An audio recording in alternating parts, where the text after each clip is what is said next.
Please, somebody help me! Hold on, we're coming! Get that boat moving! Before I tell you about Daniel, there's something you need to know. The man who stole nearly everything he owned was his own brother. And just a few months later, that same brother would find himself trapped in a devastating flood with no one left to help him. What makes this story unforgettable isn't what happened during the flood. It's the fact that Daniel had every reason in the world to walk away and leave his brother to face the consequences alone. For most of his life, Daniel had been known as the kindest man in town. For nearly 20 years, he drove the community bus through the small riverside town where everyone seemed to know everyone else. He remembered passengers' names, asked about their families, waited for children running late to school, and helped elderly riders carry groceries to their doors. People appreciated him, and many even liked him. But despite all that, there was one thing they never truly gave him: respect. To them, Daniel wasn't strong. He wasn't admired. He was simply seen as weak. The comments followed Daniel everywhere he went. People called him too soft, too forgiving, and too willing to let others take advantage of him. Some laughed behind his back, while others said it directly to his face. Daniel heard every word. What nobody understood was that kindness had never made him blind. He noticed the disrespect. He noticed the mockery. He noticed every assumption people made about him. The difference was that he refused to let those experiences turn him into someone bitter. While others saw weakness, Daniel saw strength in choosing not to become like the people who hurt him. One afternoon, while finishing his route, Daniel was approached by a younger driver named Marcus. Marcus had watched Daniel for years and could never understand how he stayed so patient with people. Finally, he decided to ask the question everyone else was thinking. Leaning forward in his seat, he said, "Daniel, how do you do it? How do you let people use you without getting angry?" The bus grew quiet. Daniel looked at him for a moment and smiled. Marcus thought he was asking about kindness, but Daniel realized he was really asking about strength. Like everyone else in town, Marcus had mistaken one for the other.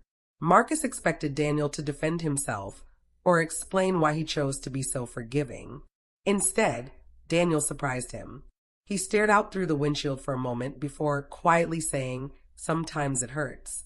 Marcus frowned, unsure if he had heard correctly. Daniel nodded and continued. "Being kind doesn't mean you don't feel pain. It doesn't mean betrayal hurts any less." Then he said something Marcus would never forget. "The real question isn't whether pain finds you. It's what you decide to do after it does." At the time, Marcus thought it was just another piece of wisdom. Neither of them knew those words were about to be tested in a way neither could imagine.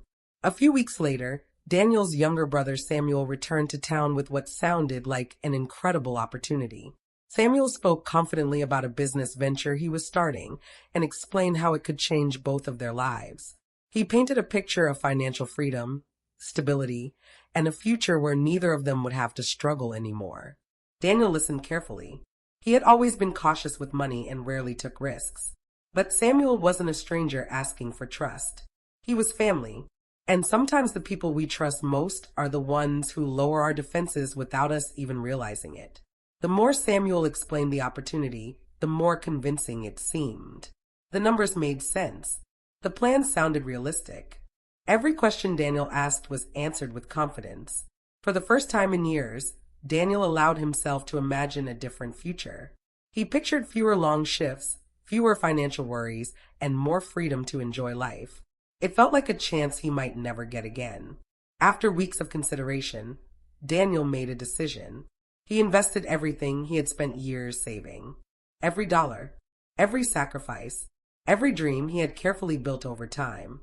At first, everything appeared to be going exactly as Samuel promised. Updates arrived regularly, and Daniel felt reassured that he had made the right choice. But as the weeks passed, things began to change. Updates became delays. Delays became excuses. Excuses became silence. Phone calls stopped being returned. Messages went unanswered. Questions were ignored. The confidence Samuel once displayed slowly disappeared. Then, after months of uncertainty, the truth finally emerged. There was no business. There was no investment. There never had been. The entire opportunity had been a lie from the very beginning. The loss of the money was painful, but it wasn't what broke Daniel. What truly shattered him was the betrayal itself. The person responsible wasn't a stranger or a scam artist from another city. It was his own brother. Betrayal has a unique kind of pain because it arrives wearing a familiar face, speaking with a familiar voice, and carrying memories you once trusted. For the first time in years, people noticed a change in Daniel. He wasn't angry. He wasn't shouting. He wasn't seeking revenge. He simply looked defeated. The man who always seemed unshakable suddenly appeared weighed down by something far heavier than financial loss. Everyone expected Daniel to change after what happened. Some expected him to become bitter. Others expected him to seek revenge. Most people believed they would have done exactly that in his position. And honestly, nobody would have blamed him. But before Daniel could decide what kind of man he wanted to become after the betrayal, something happened that shifted everyone's attention. The rain began to fall. At first, nobody thought much of it. Then it continued through the night, and the next day, and the day after that. The river that ran beside the town began rising higher and higher until it finally burst beyond its banks. Within hours, streets disappeared beneath water, homes were flooded, and panic spread through the community. Overnight, the town found itself facing a disaster unlike anything it had ever experienced. Within just a few days, the floodwaters transformed the town beyond recognition. Streets that people had driven on for years disappeared beneath muddy water. Power outages spread across entire neighborhoods. Businesses were forced to shut their doors, and countless families had no choice but to evacuate their homes. People who had always believed they could handle any challenge suddenly found themselves depending on others for help. Medicine needed to be delivered to vulnerable residents. Food had to reach stranded families, and elderly citizens required transportation to safe locations. Without anyone realizing it, the town had spent the last 20 years preparing exactly one person for a moment like this, and that person was Daniel. As the crisis worsened, Daniel's phone seemed to ring nonstop. Every call brought a new problem that needed solving. One family needed emergency supplies, another needed transportation, and others simply needed information about what was happening around town. No matter where people turned, they found themselves asking the same question. Has anyone called Daniel? The same kindness that many people had once dismissed as weakness was now becoming one of the most valuable resources the town had. For 3 straight days, Daniel barely slept.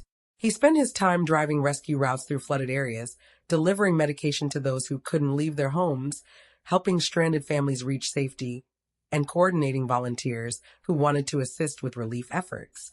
Nobody stopped to ask whether he was exhausted because Daniel never complained about the burden he carried. Instead, he continued showing up wherever he was needed, just as he had done throughout his entire life. Then everything changed with a single emergency call. A rescue team received a report from the eastern edge of town about a house that had become completely surrounded by floodwater. A man was trapped inside. The water level was rising rapidly, and communication with him was becoming increasingly difficult. As the details came through the radio, the address immediately caught Daniel's attention. It sounded familiar, and the more information he heard, the more certain he became. When he finally realized who was trapped inside that house, he froze. The man waiting for rescue was Samuel. The room instantly fell silent. Nobody needed an explanation because everyone already knew the history between the two brothers. Everyone knew that Samuel had stolen Daniel's life savings, and everyone knew how deeply that betrayal had wounded him.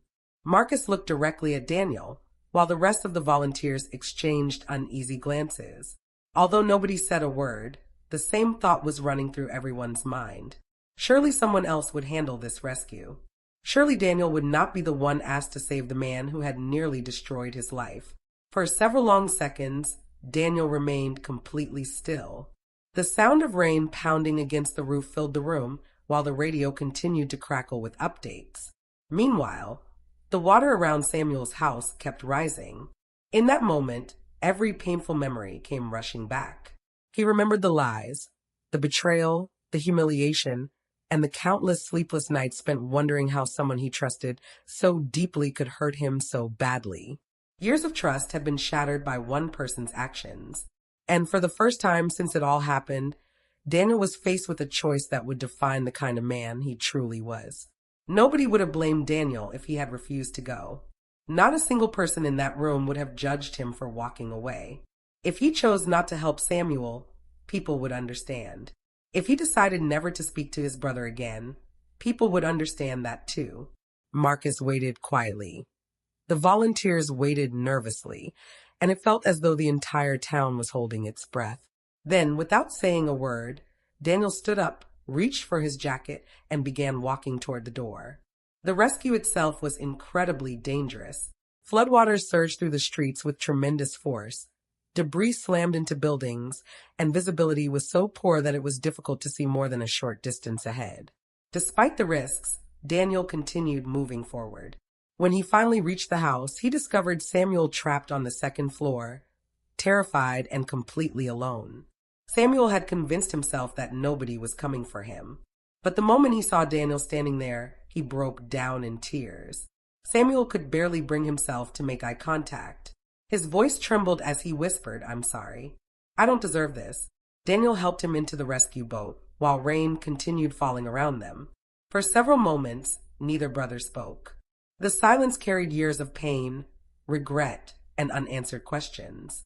Finally, Samuel looked at Daniel and asked the question he feared most. "Why would you save me after everything I did?" Daniel stared out into the storm for a moment before answering quietly, "Because who I become matters more than what happened to me." Months later, the flood had become a distant memory. The streets were dry again, businesses had reopened, and life slowly returned to normal. Yet something had changed in a way that nobody could ignore. The transformation wasn't limited to Samuel, and it wasn't limited to Daniel. It had affected everyone who witnessed what happened between them. Through that experience, people learned a lesson that many spend their entire lives trying to understand. True strength is not about becoming hard after you've been hurt. It is not about winning every battle or making others suffer the way you suffered. In reality, the easiest thing in the world is allowing pain to turn you bitter. The hardest thing is choosing to remain human despite everything you've been through. So before the story ends, ask yourself one question. When life gives you every reason to stop being kind, what kind of person will you choose to become?